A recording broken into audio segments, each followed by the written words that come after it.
Well, hello there, my shooter friends. Thank you for stopping by as I continue with my World Shoot coverage at the 2017 IPSC World Championships in France. I'm Julie, a pro shooter, author, instructor, and veteran sharing shooting sports as a member of Team Smith & Wesson, Federal Premium, Trijicon, Safariland, Caldwell, Tipton, and Wheeler. I really appreciate you being here. If you've been following along, you know that we are in the home stretch for my coverage of this match, and this is the last day. Yes. At this point, I've been a little chilly, sweaty hot, rained on, sun in my eyes, and in between it all, I visited a castle. Yes.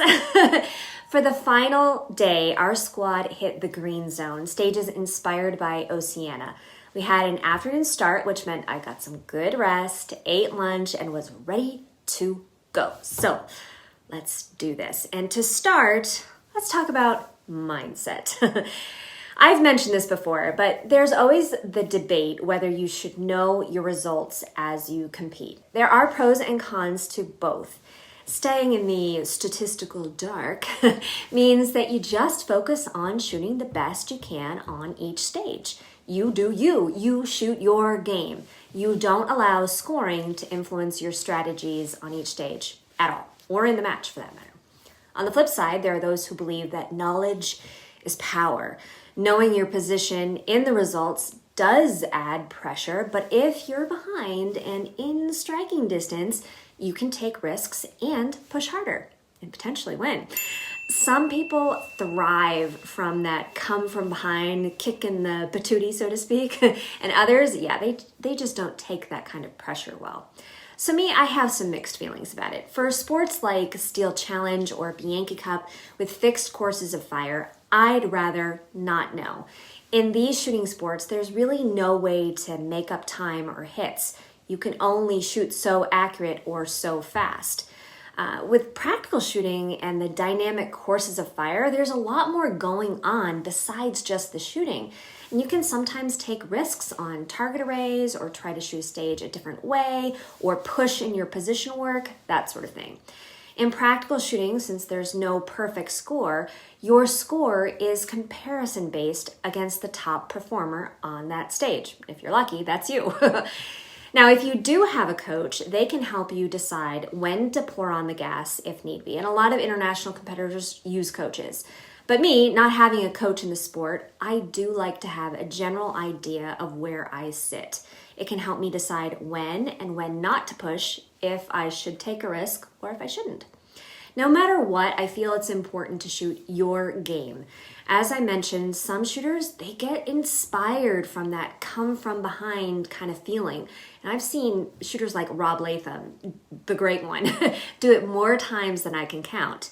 Other shooters like to put the blinders on and keep them on, almost to the extent where they will literally plug their ears and do the la la la la la la la as they walk away if someone starts talking results or the standings. Yes, I've seen that. No, it's not the most mature thing to do, but I do feel that if you fall into that latter category, you need to have some strong mental management skills in place because your mindset relies on you staying in your own realm, and there are too many things that you cannot control. So if you happen to hear someone chatting about the results and you get info that you didn't want, you have to have mental management mechanisms in place to deal with that. So there's that. At this point in the match, I felt I was in a very good position. I had an idea of where I stood in my squad, but with all the shooters in Classic spread across the different squads, I knew that there were a few more contenders out there that I needed to keep my eye on, but I just wasn't aware of where they were in the mix, and they weren't shooting the same stages. If they had a phenomenal day and I had a very poor one, it might change the results. Going into the afternoon, my goal was for a solid day. No misses, no penalties. I did not need to push for some sort of come from behind victory. I also knew that there would be others making some moves this day, and I needed to shoot my game and not get sucked into pushing too hard or too much. So starting out on stage 12, we began the day with some rugby, of all things, and some strong hand shooting.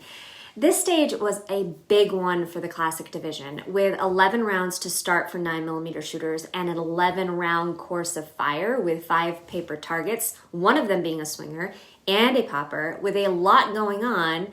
Not having to have to load was a major plus. Or should I say minor plus? I decided to go for it on this stage and planned to do it without a reload. This stage was set up so that you moved from right to left as you advanced forward, kind of simulating dodging opponents on the field. The stomp pad at the end had to be activated with the ball, and it was a pretty stiff pad. Not to mention the pointy end of the ball made it a little awkward, so yeah, not as easy as it may sound.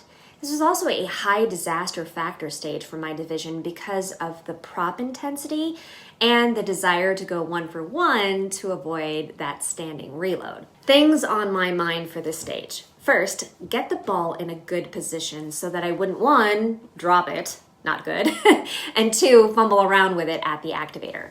Second, I needed to go 1-for-1 here, so sights, trigger, sights and trigger, sights and trigger.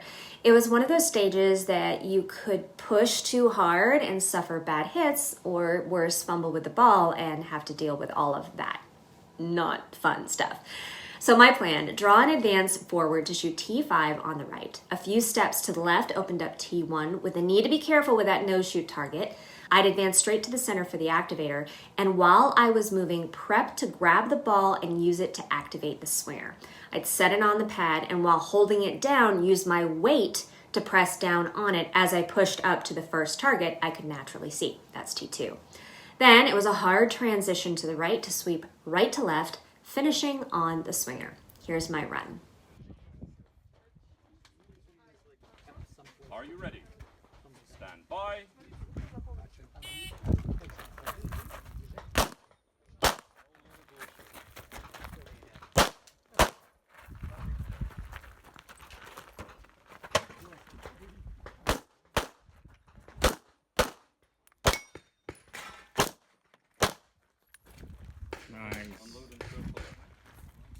That was my fellow squad mate John McLean behind the camera there. Nice. Thank you very much. Thank you. I so appreciate him and Maggie Reese at this match. Amazing.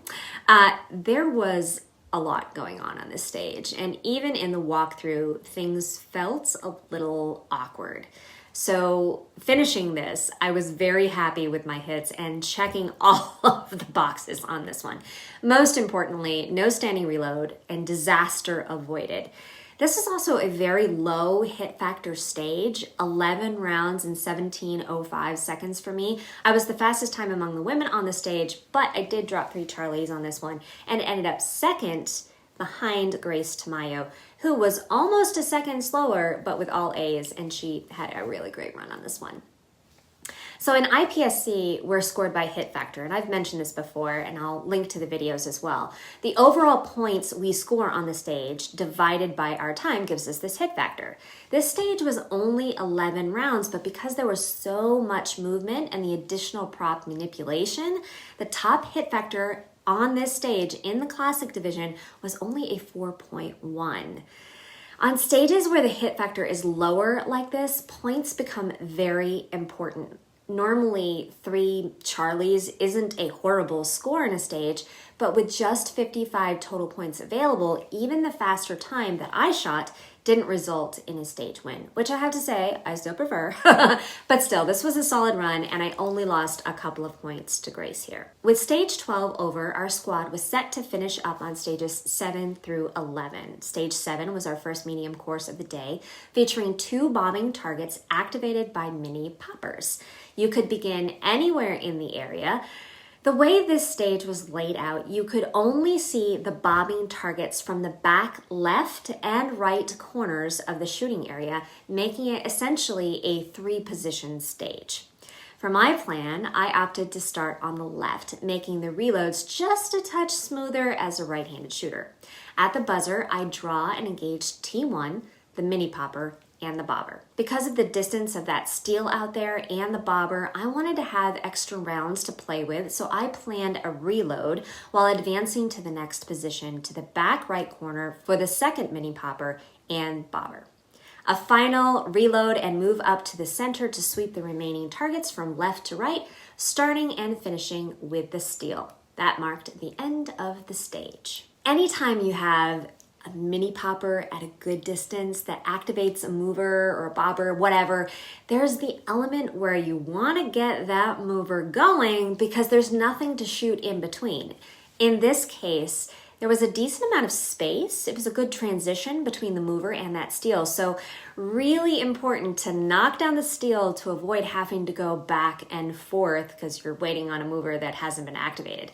Also, because the steal is smaller on this stage, as tempted as you may be to get the gun moving to that swinger, you cannot rush these shots either. So that was definitely what I was thinking about. Here's my run. Ready. Bye.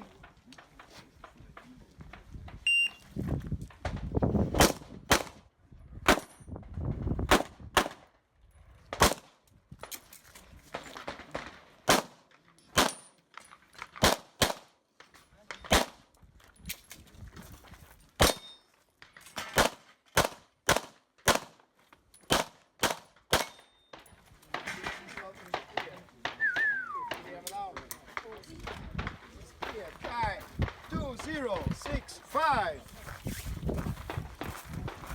That's Julie. This was a funny stage for me. I guess the best way to describe it was hitchy. It started out on the first target after the draw. It just wasn't right. And I really wanted those makeups on the bobbers. Those first two positions, they were just a little off. The last position felt solid though. That was good as I went 1 for 1, but I was just pushing those transitions just a little too much, and the result was just way too many C hits. My time was 20.65 seconds, good enough for second lady on this one, but it just wasn't a stellar stage performance for me. Grace Tamayo ran a great run on this one with a faster time and better hits, gaining 9 points on this stage. On to our third stage of the day, a short course with 10 rounds and Crocodile Dundee. Yes. The start position is standing in the shooting area with hands on X's. There were some movers on the stage with P1 activating T1 and P2 getting T3 going. The bobber wasn't too terribly fast, but there was that sneaky no-shoot under there that if you ended up yanking on the gun, you could easily end up with a penalty. The swinger not only had a pesky steel no-shoot as well, but it was a speedy one, so lots of things to consider on this tiny course of fire. I chose to start on the left because with these movers and the steel at 10 rounds, I planned to reload. So after the draw, it was shoot the popper to get the bobber going and then take one shot on each bobber and paper target next to it until I was happy with the hits. Reloading while stepping to the right, I'd engage the final array right to left, starting with the steel, then T4, and finish up on the swinger. This is how it went. Bye.